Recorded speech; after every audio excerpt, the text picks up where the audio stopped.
Hello, mga kamaster, maraming salamat po sa lahat ng tumatangkilik ng Number 1 Supreme Warrior. Paki-follow and subscribe mga master para sa mga susunod pang mga kabanata. Number 1 Supreme Warrior. Kabanata 1661. Diretsong iwinagayway ng higanteng unggoy ang kamay pagkatapos umungol ng malakas. Ang chi sa palad nito ay nagtagpo sa isang malambot na pulang kulay na bola. Lumipad ang liwanag na bola patungo kay Jackie matapos itong lumitaw. Talagang alam ng halimaw na ito kung paano magsagawa ng gayong mga pag-atake.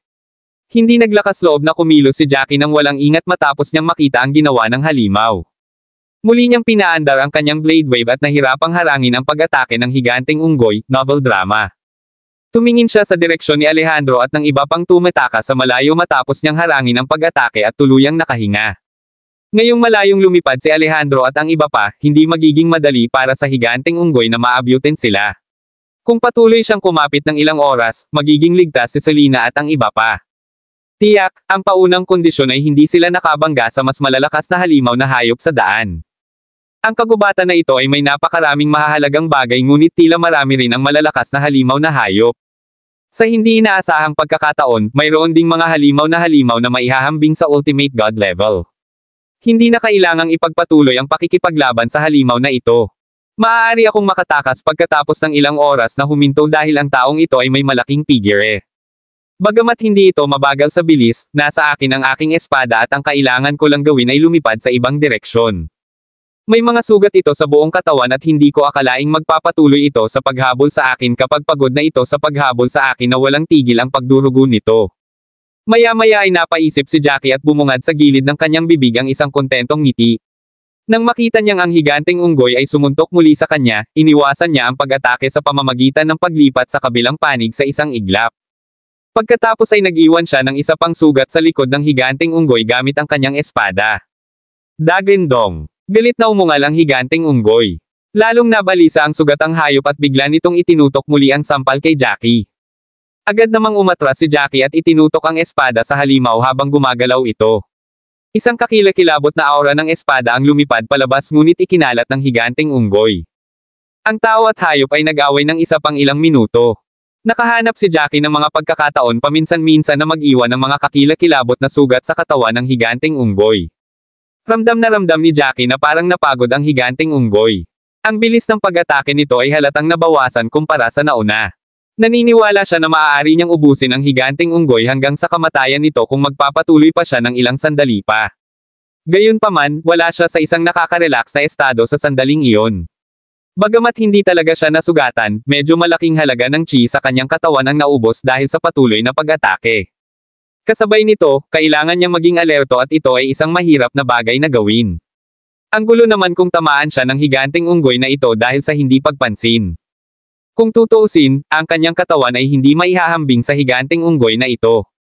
Matapos tansyahin na malapit na ang oras, hindi na itinuloy ni Jackie ang pag-aksaya ng kanyang oras. Direkta niyang pinaandar ang kanyang flying sword para magsimulang lumipad patungo sa kabilang direksyon kung saan nakatakas si Selena at ang iba pa. Nang makita ng higanteng unggoy na aalis na si Jackie, naisip ng pipong hayop na ang chi sa katawan ni Jackie ay natupok ng husto.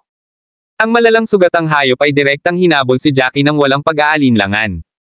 Boom boom boom. Walang tigil na lumipad si Jackie habang patuloy na humahampas ang higanteng hayop sa lupa sa likuran niya. Isa-isang lumitaw ang malalaking butas at marami sa matataas na puno ang naputol sa dalawa. Ang higanteng unggoy ay nag-aalburuto at mukhang walang awa habang sinisira nito ang lahat ng dinadaanan nito. Gayunpaman, si Jackie ay may tulong ng ultimate grade na espiritual na tool at ang kanyang bilis ay natural na napakabilis. Kasabay ng katotohanan na parami ng parami ang dugong lumalabas mula sa katawan ng higanteng unggoy, ang higanteng unggoy ay naging mabagal. Sa huli, nakatingin lang ang higanteng unggoy habang unti-unting lumalayo si Jackie at nawala sa harapan nito. Haha, isa itong martial art technique. Isang martial art technique. Akin na. Nagpatuloy si Jackie sa paglipad pasulong at ipinagpatuloy ang kanyang paghahanap ng mga mahahalagang bagay nang halos gumaling na ang kanyang chi. Sa hindi inaasahang pagkakataon ay nakarinig siya ng mga ingay ng away sa kanyang harapan nang handa na siyang lumihis at pumunta sa direksyon kung saan pumunta si Selena at ang grupo. Martial art technique. Bahagyang bumilis ang paghinga ni Jackie nang marinig ang mga salitang ito. Posible bang may martial art technique na makalusot sa ultimate god level at nagdudulot ito ng away sa pagitan ng grupo ng mga tao sa harap niya? Kabanata 1662. Ang mga salitang martial art technique ay naging sanhi ng pag-alab ng puso ni Jackie sa Punonibik. Habang sinusundan niya ang boses at lumipad, natuklasan niya na maraming mga master ang nakikipaglaban para sa mga item doon. Kabilang sa kanila ang mga matatanda mula sa ilang maliliit na pamilya. Naroon din ang ilang matatanda mula sa pamilya Lucas at pamilya Canmore. Sa gitna, mayroong isang sinaunang platapormang bato at isang malalangit na kulay na liwanag na bola ang nasa ibabaw ng plataporma. May isang sinaunang libro na lumulutang sa light ball at halatang martial art technique ito. Mukhang ang kagubatan na ito ay talagang isang magandang lugar upang maghanap ng mga mahahalagang bagay. May martial art techniques talaga dito. Malapit nang lumipad palabas si Jackie sa isang iglap. Gayunpaman, sa sandaling ito, si Master Canmore ay nagmamadaling lumabas mula sa kagubatan mula sa ibang direksyon at patungo sa unahan. Haha, isa itong martial art technique. Isa itong martial art technique. Dapat sa atin ang martial art technique na ito, ang pamilyang Canmore din. Tumawa ng malakas si Master Canmore at napakabilis na naglalakbay. Sa iyong panaginip, isang matandang lalaki ang sumigaw mula sa pamilya Lucas, na nasa huling yugto ng tunay na antas ng Diyos at may napakahusay na lakas sa pakikipaglaban.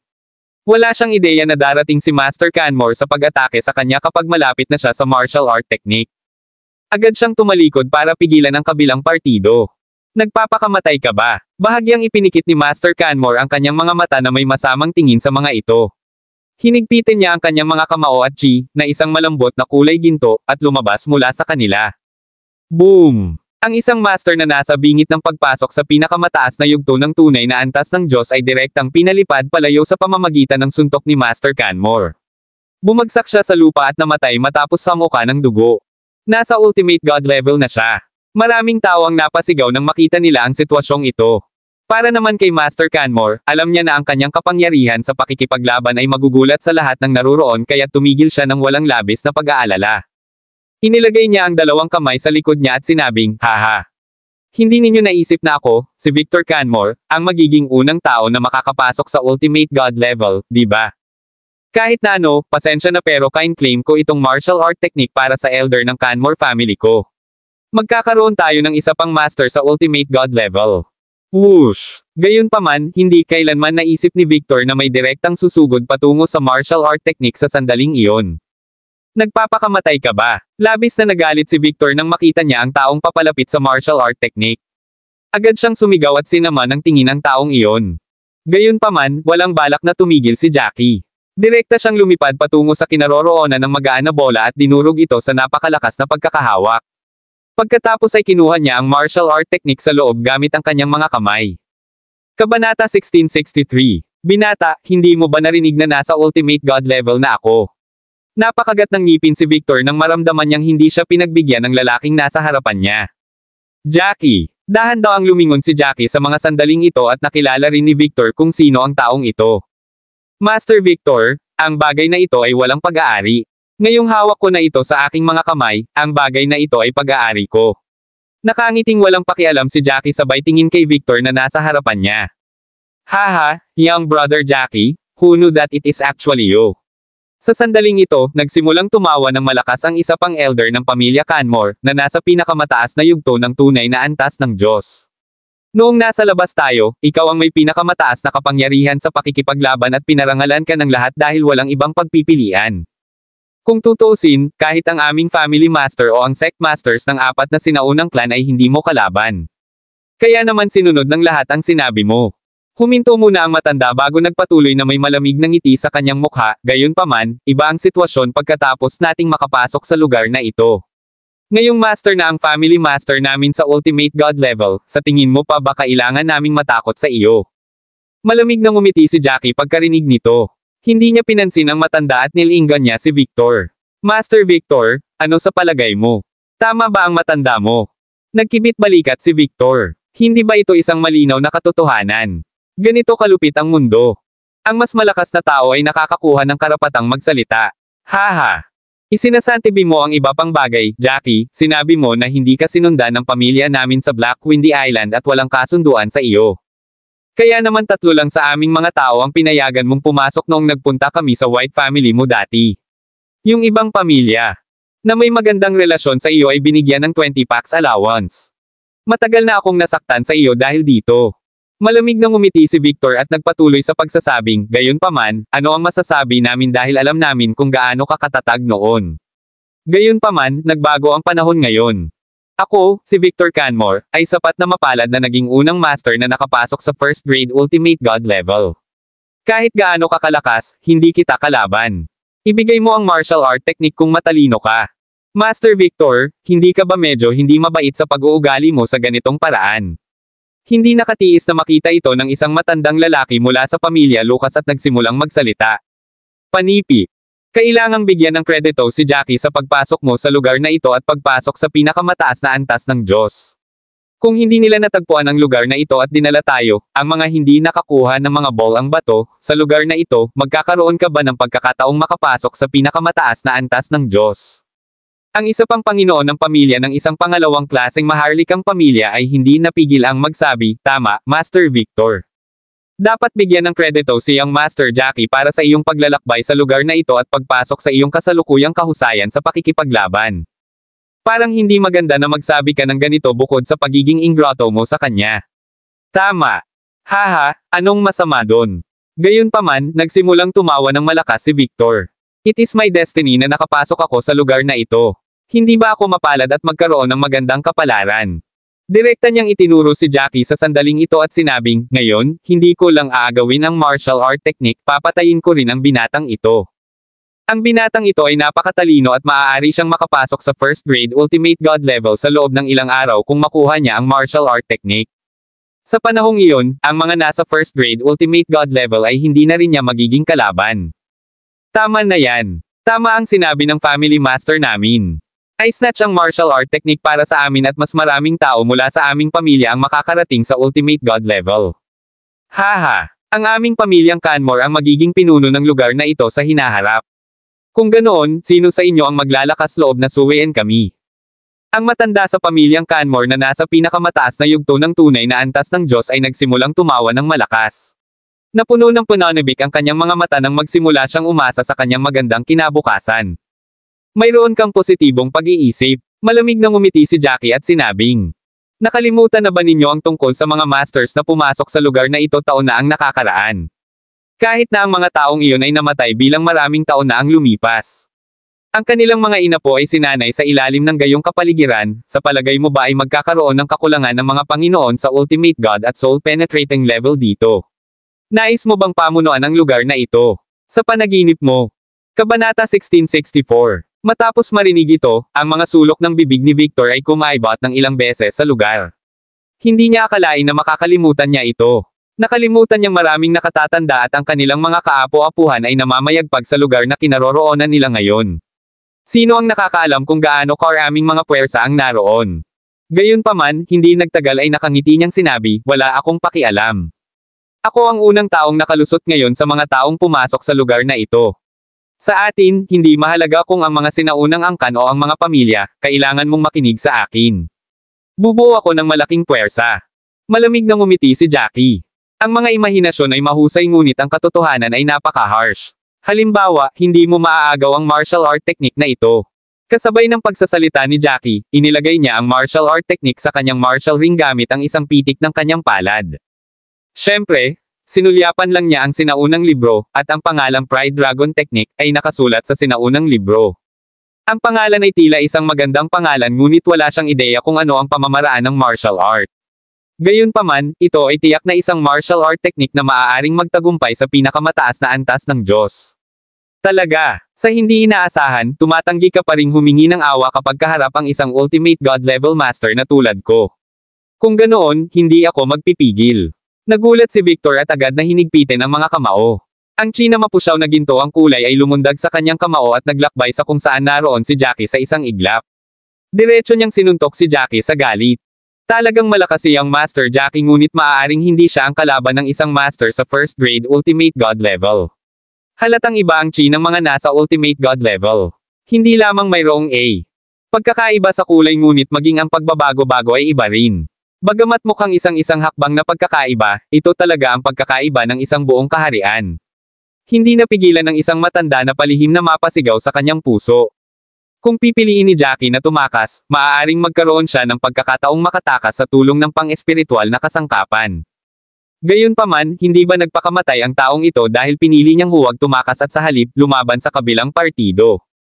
Jackie dared not act carelessly when facing the merciless punch from the other party. Bagamat muntik na niyang pumatay ng halimaw na hayop na may kapangyarihang maihahambing sa first grade ultimate god level, si Victor ay nasa ultimate god level. Kung siya ay pabaya, baka mapatay siya ni Victor. Nilabasan ni Chi ang kamao ni Jackie habang direktang sinasalubong niya ang suntok ng kabilang partido. Boom! Nang magkasalubong ang kanilang mga kamao, isang nakakakilabot na dagandong ang maririnig. Isang malakas na alon ng pagbabago-bago din ang kumalat mula sa kung saan nagsalubong ang kanilang mga kamao. Ang pagbabago-bago ay naging dahilan upang ang mga dahon ng puno na nakapaligid sa kanila ay nagsimulang lumipad din. Humph! Hindi ba siya nagpapakamatay dahil sa pakikipaglaban niya sa family master namin? Malamig na yumuko ang elder mula sa pamilyang Canmore pagkatapos niyang makita ito na may pagmamalaki sa mukha. Gayunpaman, ang ngiti sa kanyang mukha ay ganap na nagyelo sa sumunod na segundo nang hindi nangyari ang eksenang naalis si Jackie sa kanyang imahinasyon. Sa halip, ang taong pinalayas ay ang Panginoon ng pamilya ng kanilang pamilyang Canmore, si Victor Canmore. Imposible. Hindi lang siya, pati ang mga nanunood sa paligid nila ay labis ding nagulat. Bamuka ang kanilang mga bibig at natulala sa mga bato. Master Victor, sino ang nasa first grade ultimate god level ang talagang pinalayas? May napalunok ng laway at natigilan saglit bago nagsalita ng nanginginig na boses. Imposible. Kabanata 1665. Lumipad si Master Victor ng ilang milya ang layo bago niya nagawang patatagin ang sarili. Napuno ng mga alon ng kawalang paniwala ang kanyang puso habang nakatingin siya kay Jackie nang hindi makapaniwala. Noong una ay naisip niya na hindi siya matatalo ni Jackie pagkatapos niyang makapasok sa ultimate god level. Gayunpaman, ang taong pinasabog ay talagang siya mismo. Napatingin si Jackie sa mga kamao niya at baka sa mga mata niya ang pagkagulat. Mukhang walang espesyal ang iyong combat power kahit nakakalusot mo pa lang sa first grade ultimate god level. Hindi ka maihahambing sa mga halimaw na hayop sa first grade ultimate god realm. Napakalaking pagkakaiba. Young Master Jackie, ano ang ibig mong sabihin dyan? Nakipag-away ka sa halimaw na hayop ng first grade ultimate god realm dati. Nagulat na naman ang matanda sa pamilya Lucas sa sinabi ni Jackie. Mga halimaw na hayop iyon at napakalakas. Ang mga tao ay hindi nakipagkompetensya sa kanila sa kakayahang makatiis sa mga pag-atake. Ang isang halimaw na hayop sa first grade ultimate god level ay maaaring mangailangan ng ilang human martial artist sa first grade ultimate god level para ibigay ito. Papatayin ko sana ang halimaw na hayop kung hindi ko ito inisip na isang bagay na nakakagulo. Sumulyap si Jackie sa kabilang party at sinabing totoo. Masyadong kalmado ang ekspresyon ng mukha niya. Gayunpaman, ang sobrang kalmadong pahayag ay muling nagpasindek sa lahat ng naruroon noon. Talagang sinasabi ni Jackie na hinayaan niya ang halimaw na hayop na iyon dahil masyadong magulo. Nagsalita siya sa napakalalim na tono. Imposible. Binata, tiyak na nagsisinungaling ka. Agad na ikinulong ni Victor ang kanyang mga kamay sa mga kamao at galit na tinitigan si Jackie sabay sabing, humph. ****, sa tingin mo matatakot ako sayo at papakawalan ka lang.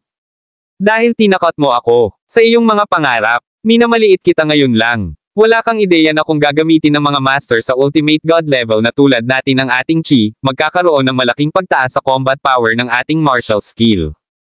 Habang nagsasalita si Victor, diretso siyang naglabas ng espada at isa rin itong ultimate grade spiritual tool. Isang pang-espiritual na kasangkapan. Bahagyang lumiwanag ang mga mata ni Jackie nang tumingin siya. Haha, binata, sa tingin mo ba ikaw lang ang nagtataglay ng ganoong kasangkapan? Nakuha ko itong ultimate grade na espiritual na tool sa gubat na ito at maaaring mas mahusay ito kaysa sa mayroon ka. Humph! Sa mahalagang bagay na ito at sa kasalukuyan kong husay sa pakikipaglaban, hindi ako naniniwalang mabibigo akong patayin ka. Tumawa si Victor at halatang masigurado siya dahil nasa kamay niya ang ultimate grade spiritual tool. Mukhang maganda itong espada mo pero medyo maliit. Halatang sword na bagay sa babae diba? Hindi napigilan ni Jackie na matawa. Bahagyang kumaibot ang sulok ng bibig ni Victor. Totoo na ang mahalagang bagay ay angkop na gamitin ng mga kababaihan. Gayunpaman, ang ultimate grade na espiritual na tool ay ang pinakamataas na antas ng armas sa lahat ng mga armas na pag-aari niya. Kinagat niya ang kanyang mga ngipin at itinutok ang kanyang espada kay Jackie. Humph! Ang espadang ito ay hindi talaga angkop para sa akin ngunit ito ay may kakayahang palakihin ang aking lakas sa pakikipaglaban. Pagkatapos kitang patayin, ang mahalagang espada sa iyong mga kamay ay natural na magiging akin. Haha! Huwag kang mag-alala. Gagamitin ko ang iyong espada para patayin ang mga miyembro ng iyong pamilyang puti sa hinaharap, kasama ang iyong ama at ang iyong babae. Malamig ding ngumiti si Jackie. Natatakot ako na hindi ka magkakaroon ng pagkakataong gawin iyon. Sa palagay ko ang espada sa iyong mga kamay ay angkop para sa aking asawa. Naniniwala akong magugustuhan niya ang gayong regalo kung ibibigay ko ito sa kanya. Habang nagsasalita si Jackie, inilagay niya si Chi sa espada na nasa kanyang mga kamay. Ang espada ay gumawa ng mahinang huni at ang bahagyang nakatagong kapangyarihan ni Jackie ay tumaas ng paunti-unti. Tiyak na hindi siya magpipigil sa mga walang utang na loob na tulad ni Victor. Kabanata 1665. Lumipad si Master Victor ng ilang milya ang layo bago niya nagawang patatagin ang sarili. Napuno ng mga alon ng kawalang paniwala ang kanyang puso habang nakatingin siya kay Jackie nang hindi makapaniwala. Noong una ay naisip niya na hindi siya matatalo ni Jackie pagkatapos niyang makapasok sa Ultimate God level. Gayunpaman, ang taong pinasabog ay talagang siya mismo. Napatingin si Jackie sa mga kamao niya at baka sa mga mata niya ang pagkagulat. Mukhang walang espesyal ang iyong combat power kahit nakakalusot mo pa lang sa first grade Ultimate God level. Hindi ka maihahambing sa mga halimaw na hayop sa first grade Ultimate God realm. Napakalaking pagkakaiba. Young Master Jackie, ano ang ibig mong sabihin dyan? Nakipag-away ka sa halimaw na hayop ng first grade Ultimate God realm dati. Nagulat na naman ang matanda sa pamilya Lucas sa sinabi ni Jackie. Mga halimaw na hayop iyon at napakalakas. Ang mga tao ay hindi nakipagkompetensya sa kanila sa kakayahang makatiis sa mga pag-atake. Ang isang halimaw na hayop sa first grade Ultimate God level ay maaaring mga ilangan ng ilang human martial artist sa first grade Ultimate God level para ibigay ito. Papatayin ko sana ang halimaw na hayop kung hindi ko ito inisip na isang bagay na nakakagulo. Sumulyap si Jackie sa kabilang party at sinabing totoo. Masyadong kalmado ang ekspresyon ng mukha niya. Gayunpaman, ang sobrang kalmadong pahayag ay muling nagpasindak sa lahat ng naruroon noon. Talagang sinasabi ni Jackie na hinayaan niya ang halimaw na hayop na iyon dahil masyadong magulo. Nagsalita siya sa napakalalim na tono. Imposible. Binata, tiyak na nagsisinungaling ka. Agad na ikinulong ni Victor ang kanyang mga kamay sa mga kamao at galit na tinitigan si Jackie sabay sabing, "Humph. B***starred, sa tingin mo matatakot ako sa'yo at papakawalan ka lang. Dahil tinakot mo ako, sa iyong mga pangarap, minamaliit kita ngayon lang. Wala kang ideya na kung gagamitin ng mga master sa Ultimate God level na tulad natin ng ating Chi, magkakaroon ng malaking pagtaas sa combat power ng ating martial skill." Habang nagsasalita si Victor, diretso siyang naglabas ng espada at isa rin itong ultimate grade spiritual tool. Isang pang-espiritual na kasangkapan. Bahagyang lumiwanag ang mga mata ni Jackie nang tumingin siya. Haha, binata, sa tingin mo ba ikaw lang ang nagtataglay ng ganoong kasangkapan? Nakuha ko itong ultimate grade na espiritual na tool sa gubat na ito at maaaring mas mahusay ito kaysa sa mayroon ka. Humph! Sa mahalagang bagay na ito at sa kasalukuyan kong husay sa pakikipaglaban, hindi ako naniniwalang mabibigo akong patayin ka. Tumawa si Victor at halatang masigurado siya dahil nasa kamay niya ang ultimate grade spiritual tool. Mukhang maganda itong espada mo pero medyo maliit. Halatang sword na bagay sa babae diba? Hindi napigilan ni Jackie na matawa. Bahagyang kumaibot ang sulok ng bibig ni Victor. Totoo na ang mahalagang bagay ay angkop na gamitin ng mga kababaihan. Gayunpaman, ang ultimate grade na espiritual na tool ay ang pinakamataas na antas ng armas sa lahat ng mga armas na pag-aari niya. Kinagat niya ang kanyang mga ngipin at itinutok ang kanyang espada kay Jackie. Humph! Ang espadang ito ay hindi talaga angkop para sa akin ngunit ito ay may kakayahang palakihin ang aking lakas sa pakikipaglaban. Pagkatapos kitang patayin, ang mahalagang espada sa iyong mga kamay ay natural na magiging akin. Haha! Huwag kang mag-alala. Gagamitin ko ang iyong espada para patayin ang mga miyembro ng iyong pamilyang puti sa hinaharap, kasama ang iyong ama at ang iyong babae. Malamig ding ngumiti si Jackie. Natatakot ako na hindi ka magkakaroon ng pagkakataong gawin iyon. Sa palagay ko ang espada sa iyong mga kamay ay angkop para sa aking asawa. Naniniwala akong magugustuhan niya ang gayong regalo kung ibibigay ko ito sa kanya.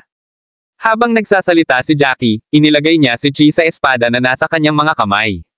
Ang espada ay gumawa ng mahinang huni at ang bahagyang nakatagong kapangyarihan ni Jackie ay tumaas ng paunti-unti. Tiyak na hindi siya magpipigil sa mga walang utang na loob na tulad ni Victor. Kabanata 1667. Tuloy-tuloy na samuka ng dugo si Victor habang nabuo ang isang madugong buta sa kanyang dibdib. Ang kanyang mga mata ay nanginginig sa hindi malinaw na takot habang siya ay bumagsak sa lupa, katulad noong ang isang tao ay nasa bingit ng kamatayan. Nakahiga siya sa sahig, hindi makagalaw. Paano na kaya? Si Victor Canmore ay pinatay pagkatapos ng lahat. Tama na yan. Mukhang hindi nagsisinungaling si Young Master Jackie, at talagang kaya niyang pumatay ng mas mataas kaysa sa kanyang level. Higit pa rito, nagagawa niyang pumatay ng Master sa first grade Ultimate God level kapag nasa peak stage pa lang siya ng True God level. Ang mga nakapaligid na nanunood ay nabigla sa kaibuturan, ni minsan ay hindi inaasahan ang eksena sa harap nila. Gulp! Nagpalitan ng tingin ang mga mula sa pamilya Canmore bago nila nilunok ang kanilang laway. Ang matanda mula sa pamilyang Canmore ang unang nag-react, lumingon at sumugod sa pag-asang makatakas. Hindi siya tanga. Hinding-hindi siya mapapatawad ni Jackie pagkatapos ng kanyang sinabi. Gayunpaman. Whoosh! Naabutan siya ng aura ng espada sa mabilis na paraan at agad siyang napatay. Nabigo rin ang iba pang miyembro ng pamilya Canmore na makatakas at patay sa mga kamay ni Jackie. Para naman sa ibang pamilya, namutla sila sa takot dahil hindi nila alam kung magpapatuloy pa ba si Jackie sa kanila. Pagkatapos ng lahat, pumasok sila sa lugar na ito sa loob ng 2 araw, at nakakuha sila ng ilang third-grade spirited grass o iba pang mga item. Kung gusto ni Jackie na patayin sila at kunin ang mga mahahalagang bagay mula sa kanila, wala sa kanila ang magagawa. Tumakas. Young Master Jackie. Pwede na ba tayong umalis? Bulalas ng isang matandang lalaki mula sa pamilya Lucas na nagsalita sa ngalan ni Jackie pagkatapos niyang mag-ipon ng kahit anong lakas ng loob na naiwan niya. Sumulyap si Jackie sa kanya at mahinang tumango. Pwede na kayong umalis. Salamat, Young Master Jackie. Nakahinga ang lahat bago sila mabilis na naghanda sa paglipad. Maghintay ka. Muling narinig ang boses ni Jackie nang lumipad sila sa di kalayuan. Napasinghap sila ng mariin at sa loob-loob ay natakot sila. Mabilis bang binawi ni Jackie ang sinabi niya? Young Master Jackie, may iba pa ba? Lumingon ang lahat at tumingin kay Jackie, medyo takot na takot. Ang naisip lang nila ay ibigay ang kanilang third-grade spirited grass, basta iligtas sila ni Jackie. Napangiti si Jackie at pinaalalahanan sila, as I've mentioned before, may mga descendants at iba pa sa lugar na ito na pinasok natin mula sa mga masters na pumunta dito dati. Medyo mga aboriginal sila nito. Lugar ngayon, at maraming mga masters sa kanila.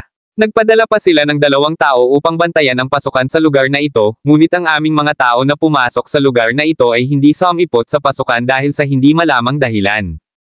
Marahil ito ay dahil sa mahabang pag-iral ng magic formation, at lahat ay nakakalat bilang isang resulta.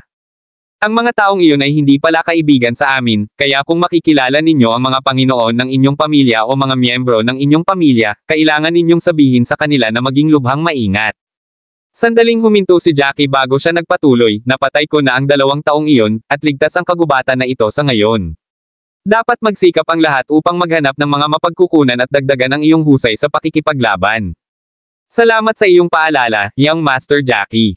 Ang lahat ay nagpahinga sa oras na iyon, sa simula ay iniisip ni Jackie na pinagsisihan sila at hindi inaasahan na paalalahanan niya sila ng ganoon kabait. Naging sanhi ito ng marami sa kanila na igalang ang pagpaparaya ni Jackie. Ngumiti si Jackie bago lumipad pababa para kunin ang kanyang mga trepeo mula sa laban.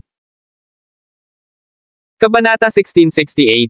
Ang Victor Canmore na ito ay may napakalaking dami ng third-grade spirited na damo sa kanyang martial ring. Kinuha ni Jackie ang lahat ng mahahalagang bagay mula sa mga martial ring ng mga tao. Napangiti siya sa kasiyahan habang kinuha ang martial ring ni Victor at ini-inspection ito. Mukhang kumuha si Victor ng mga item mula sa napakaraming tao pagkatapos niyang maging isang first-grade Ultimate God level. Hindi niya inasahan na mamamatay siya sa mga kamay ni Jackie sa huli, gagantimpalaan ang huli ng husto sa proseso. Oras na para umalis. Mayroon akong martial art technique. Pero hanapin natin si Selena at ang iba pa. Ang pinaka-nasasabot kay Jackie ay ang pagkuha ng martial art technique para makapasok sa pinaka-Diyos na antas. Ang martial art technique na dating kay Victor ay maaaring ibigay kay Nash at sa iba pa para sa pagsasanay. Bukod sa isang ito, mayroon siyang isa pang martial art technique, kaya hindi malayong sabihin na ito ay isang perpektong turnout. Nakarating na rin si Nash at ang iba sa paanan ng bundok kinaumagahan. Nakatagpo sila ng maraming masiglang damo sa daan, at maswerte sila dahil ang mga halimaw na nabangga nila ay hindi gaanong makapangyarihan. Sa tulong ni Alejandro at ng pamilya Cabello, ligtas silang nakarating sa destinasyon. Gayunpaman, labis na nag-aalala sina Daniela, Alejandro, at ang iba pa. Pagkatapos ng lahat, ang halimaw na hayop ay masyadong malakas at napakahusay sa pagpigil sa mga pag-atake. Malaki ang bundok na ito. Mahahanap kaya niya tayo kung maghihintay tayo sa paanan ng bundok. Medyo malaki dito sa ibaba. Isa pa, ilang araw ba natin siyang hihintayin? Curious na tanong ng isang lalaki mula sa pamilya Cabello. Ilang oras? Kung si Jackie ay napatay ng halimaw na hayop, hindi natin malalaman ang tungkol dito. Hindi naman siguro tayo palaging naghihintay dito, di ba? Galit na galit si Daniela sa sinabi ng lalaki at mariin siyang tinitigan. Ano bang pinagsasabi mo? Hindi mamamatay si Jackie. Kahit na nabigo siyang patayin ang halimaw na hayop na iyon, hindi ba siya marunong tumakas? Agad nang umiti ng mapait ang lalaki at sinabing, "Third mistress, huwag kang magagalit. Binabanggit ko lang ang posibilidad. Ayokong may mangyari kay Young Master Jackie, syempre, dahil itinaya niya ang sarili niya para iligtas tayo. Sigurado akong walang mangyayari. Sigurado akong walang mangyayari kapag sinabi ko." Umupo si Daniela sa ilalim ng malaking puno habang nakapout. Maghihintay tayo dito ng hindi bababa sa 5 araw. Nahiya si Alejandro at ang iba pa. Ang 5 araw ay medyo masyadong mahaba, kung tutuusin. Hindi na siguro sila maabyute ni Jackie pagkatapos ng mahabang panahon, kung buhay pa siya. Tutal nandito naman kayo. Sa hindi inaasahan, sa wakas ay natuklasan sila ni Jackie sa lumilipad na espada sa sandaling iyon. Nako, anong ginhawa? Alam kong magiging okay ka.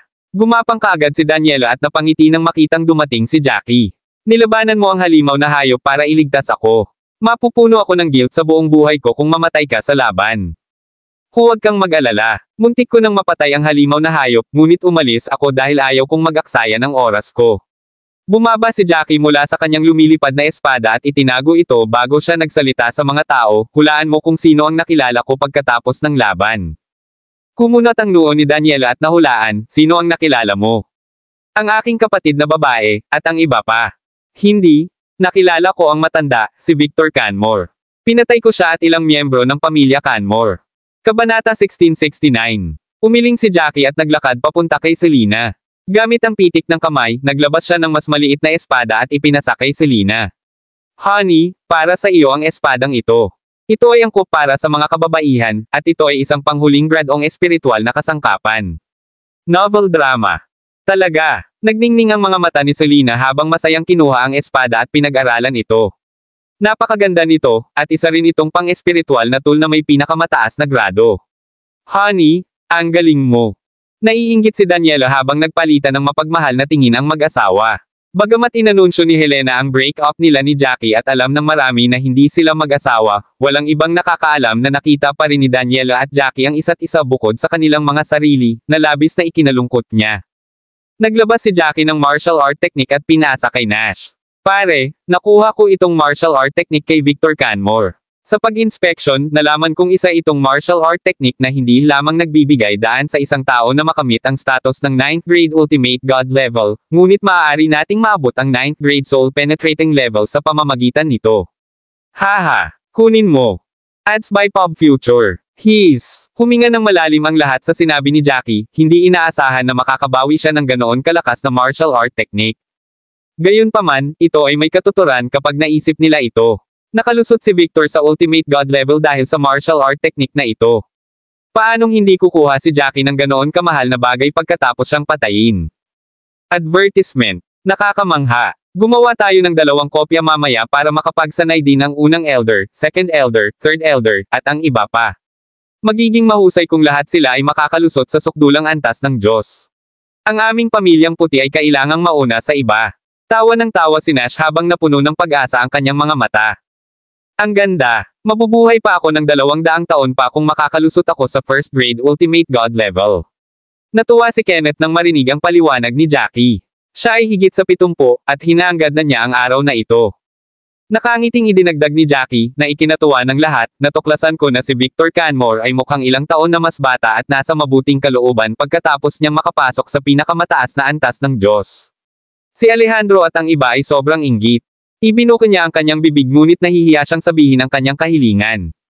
Nakita ni Jackie ang kanyang intensyon at nakangiting sinabi kay Alejandro, "Master Cabello, dapat kang pumunta at gumawa ng kopya ng martial art technique na ito mula sa aking ama. Kung tutuusin, tinuturing tayong kakampi. Higit pa rito, ang aking biyenan, nanay, at iba pa ay nakapagsanay at naging martial artist dahil sa bone marrow cleansing water mula sa iyong pamilya." Tumalon si Joy sa loob ni Alejandro habang bumubulusok, "Paano? Paano namin tatanggapin itong mabuting gawa mo? Salamat." Natawa si Nash at sinabi kay Alejandro, naniniwala pa rin kami sa ugali ni Master Cabello. Sabay kaming pumasok sa lugar na ito dahil sa martial art technique para makalusot sa ultimate god level. Hindi ko nais na ang aming mga pamilya ay mag-away tungkol sa ilang martial art technique. Dahil mayroon na tayong martial art technique ngayon, magsasanay tayo ng sama-sama at maaaring makatulong sa isa't isa sa hinaharap. Kung tutuusin, wala tayong masyadong lead tungkol sa sitwasyon dito ngayon. Oo. Nararapat lang na tulungan natin ang isa't isa. Mariing tumango si Alejandro, labis na nagpapasalamat na ang mga miyembro ng Pamilyang Puti ay handang ibahagi sa kanila ang gayong mahalagang bagay. Napatingin si Jackie sa langit at sinabing, tara na. Para masiguro ang kaligtasan ng susunod na paglalakbay, maghanap tayo ng mas malaking kuweba at magtago sa loob para magsanay sa loob ng ilang panahon. Tingnan natin kung makakalusot tayo sa ultimate god level sa lalong madaling panahon. Kabanata 1670. Nakahanap si Jackie at ang iba pa ng isang liblib na kuweba. Nagpadala sila ng ilang tao sa labas upang magpatrolya sa paligid habang ang iba ay nagtago sa kuweba. Sa kabilang banda, ang mga master sa pinakamataas na yugto ng tunay na antas ng Diyos ay nagsimulang maghanda upang subukan at makapasok sa pinakamataas na antas ng Diyos. Noong una ay gusto ni Nash na gumawa ng kopya ng kanyang martial art technique para kay Jackie, ngunit hindi niya inaasahan na may isa pang martial art technique si Jackie sa kanya. Umupo si Jackie na naka-cross legs at tinignan ng detalyado ang martial art technique. Ang unang paglalarawan ng martial art technique ay nagsasaad na ito ay lubhang makapangyarihan at ang pagsasanay sa martial art na pamamaraan na ito ay magpapalakas sa katawan ng isang tao. Ang katawan ay patuloy na pinapakain ng chi, at ang chi swirl na patuloy na umiikot ay lalabas sa katawan ng isang tao. Kahit na ang isang tao ay hindi nagsasanay at natutulog, ang pag-ikot ng tao sa pagsipsip ng nakapalibot na chi. Ang tanging kapintasan ng martial art technique na ito ay hindi ito kayang gawin ng mga normal na tao, tanging ang mga may mas malakas na lakas ng pag-iisip ang magagawa. Ito ay dahil ang pangangailangan para sa kontrol ng lakas ng pag-iisip kapag ang coagulating tulad ng isang maliit na pag-ikot ay hindi madaling makamit ng mga normal na tao. Dahil sabik na si Jackie na makapasok sa pinakamataas na antas ng Diyos, hindi niya binasa ang mga nilalaman na nakasulat sa likod ng martial art technique na ito bago niya simulan ang pagsasanay nito. Nang hindi niya nalalaman, ang pamamaraan ay napakalakas. Gamit ang isang pitik ng kanyang kamay, kumuha siya ng second grade premium na tableta at nilunok iyon. Pumikit siya at ginawa ang nakasulat sa martial art technique. Dahan-dahan niyang pinahintulutan ang chi na nagmumula sa tableta na lumipat patungo sa mga partikular na ugat bago naglakbay sa gitna ng kanyang tiyan. Maingat na ingat si Jackie habang pina-practice niya ang bagong martial art technique na kakaiba sa mga teknik na sinanay niya noon. Siya ay matulungin habang pinangungunahan niya ang chi sa kanyang katawan sa takot na magkamali. Ang second grade premium na tableta ay naglalaman ng mataas na dami ng kapangyarihan. Ang bilis ni Jackie sa pangunguna sa chi ay medyo mabagal sa simula, at ito ay nagpahirap sa kanya ng kaunti dahil ang kapangyarihan sa kanyang katawan ay napakataas. Namula pa nga ang mukha niya ng pulang-pula dahil sa paghawak sa kapangyarihan. Maya-maya ay may napansin na ang kutis ni Jackie ay naging matingkad na pula habang ang kanyang ekspresyon ay naging matigas. Maraming patak ng pawis ang nagsimulang tumulo sa kanyang noo. Anong nangyari kay Jackie? May mali ba sa martial art technique niya? Napakunot ang noo ni Daniela nang makitang nasa ganoong kalagayan si Jackie. Paano ito nangyari? Dapat ay nag-practice siya ng martial art technique na ginawa ng tatay ko at ng iba pa. Pagkatapos ng lahat, sinubukan na ni Victor Canmore ang martial art technique noon, ibig sabihin, ito ay isang kahangahangang pamamaraan. Walang nakakaalam kung magiging mahirap itong martial art technique na sinasanay niya ngayon. Narinig ko na ang ilang makapangyarihang diskarte sa martial art ay talagang malakas, ngunit napakakomplikado din ng mga ito sa pagsasanay at hindi isang bagay na maaaring sanayin ng mga normal na tao. Bahagyang napangiwi si Selena sa sinabi ni Daniela. Narinig niya na kung may mga pagkakamaling nangyari sa pagsasanay ng martial art technique na ito, maaari itong makasugat ng isang tao o mabawi pa ang galing ng isang tao sa pakikipaglaban. Ang pinakamasama, ang taong iyon ay maaaring mahulog sa psychosis at maging isang walang malay na baliw. Habang dahan-daang lumipas, gayunpaman, dahan-daang gumanda ang kutis ni Jackie habang nagiging pamilyar siya sa ruta patungo sa mahahalagang ugat. Ang traksayo ng kanyang chi ay naging mabilis din at ilang beses na mas mabilis kumpara sa kung paano ito dati. Gamaan ang loob ng lahat nang mapansin nilang bumalik sa normal ang kutis ni Jackie. Mabilis na lumipas ang oras, at bago nila ito napansin, 3 araw na ang lumipas. Isang maliit na pag-ikot ang lumitaw sa tiyan ni Jackie, ngunit tila medyo hindi ito matatag, na labis na ikinabahala ni Jackie. Kinailangan niyang gamitin ang kanyang lakas sa pag-iisip para tulungan ang pag-ikot ng swirl at matiyak na napanatili nito ang sentro ng grabidad nito. Lumipas ang isang araw at medyo lumaki ang pag-ikot. Dahan-dahang binawi ni Jackie ang lakas ng kanyang pag-iisip at natuklasan na ang pag-inog ay kaya pang umikot mag-isa. Ang swirl's chi ay hindi namamalayang naging malambot na gininto ang kulay. Maraming salamat mga ka-master sa walang sawang pagsusubaybay, isang like, share, and subscribe naman dyan mga ka-master. Abangan ang susunod pang mga kabanata.